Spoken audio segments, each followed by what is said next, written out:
Pembahasan One Piece chapter 1097 yang berjudul Genie. Chapter dibuka dengan kaper Kuma sedang mencari ikan yang nantinya akan dibakar, lalu ia makan bersama Genie. 8 tahun setelah insiden God Valley, 30 tahun yang lalu.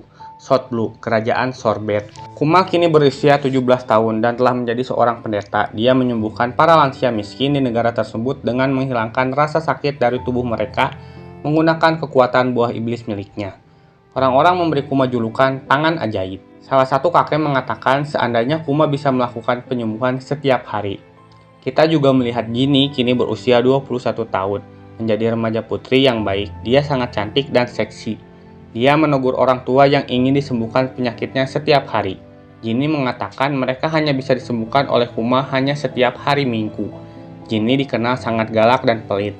Namun meskipun begitu, tampaknya dia sangat populer di kalangan laki-laki.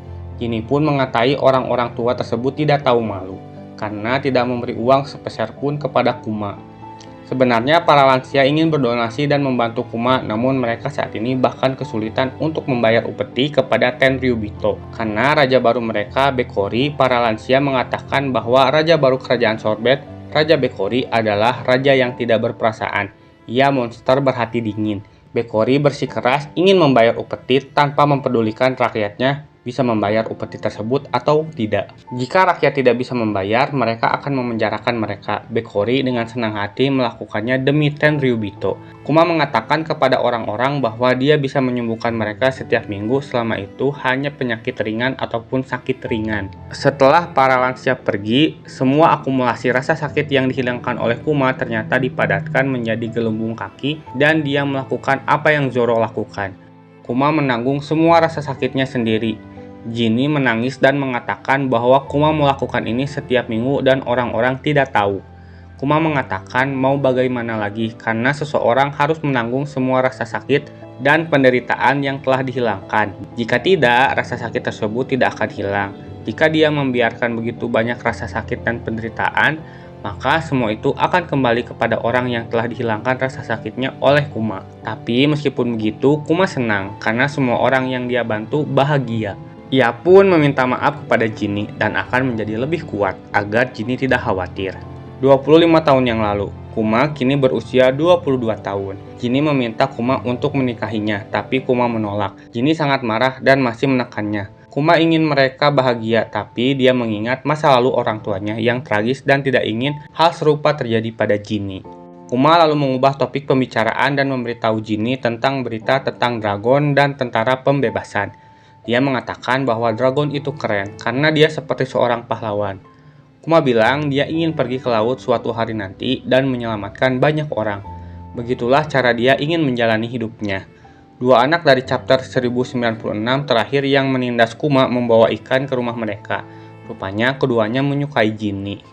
22 tahun yang lalu, sebuah insiden besar terjadi di kerajaan Sorbet. Kuma kini berusia 25 tahun. Dia menyuruh pasukan kerajaan untuk melepaskan orang-orang yang mereka culik.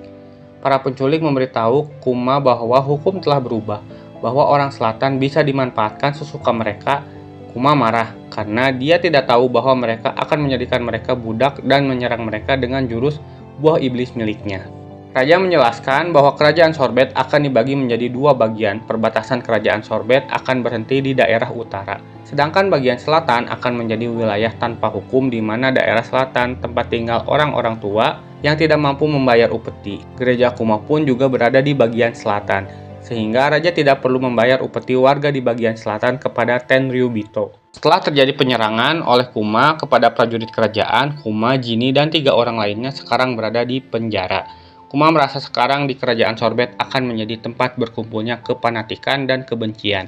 Menurut Genie, Raja Bekori adalah boneka Tenryubito. Jika Kuma akan melakukan pemberontakan, maka Kuma akan dianggap melawan pemerintah. Tiba-tiba, tentara pembebasan tiba dan menyerang kerajaan Sorbet dan menggulingkan Raja Bekori. Dragon dan Ivankov muncul di sel tempat Kuma di penjara. Ivankov berkata, "Hei Kuma, kalau kamu masih orang yang sama seperti dulu, ayo pergi dan ubah dunia." Kuma dan Genie kemudian bergabung dengan pasukan pembebasan. Kuma, Ivankov, dan Dragon adalah 3 pilar utama dalam pasukan pembebasan. Pasukan pembebasan muncul bersamaan dengan era bajak laut dan tragedi Ohara.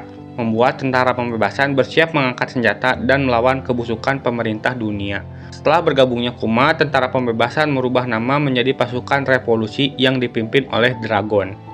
Karena pasukan revolusi masih kekurangan dana, mereka bertindak sebagai tentara bayaran yang membantu mereka yang memiliki tekad untuk menggulingkan monarki di kerajaannya dan membakar semangat pemberontakan mereka. Seluruh anggota pasukan revolusi akan diberikan pelatihan senjata. Dragon ingin pasukan revolusi berkembang menjadi pasukan yang tidak terbatas tersebar ke seluruh dunia. Kuma bertanya bagaimana Dragon belajar tentang senjata. Dragon menjawab bahwa dulunya ia pernah berada di Angkatan Laut, namun ia tidak menemukan keadilan di dalam Angkatan Laut.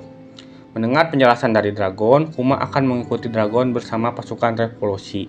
Dragon pun menjawab bahwa Kuma tidak akan menyesali pilihannya. Kuma sesekali mengunjungi kerajaan Sorbet karena khawatir dengan temannya yang berada di sana. 14 tahun yang lalu, di sebuah kerajaan diperlihatkan Genie, kapten wilayah timur pasukan revolusi. Terlihat Genie sangat bahagia karena sebentar lagi ia akan bertemu dengan Kuma, orang yang sangat ia cintai. Panel lalu berpindah ke markas utama pasukan revolusi, Baltigo.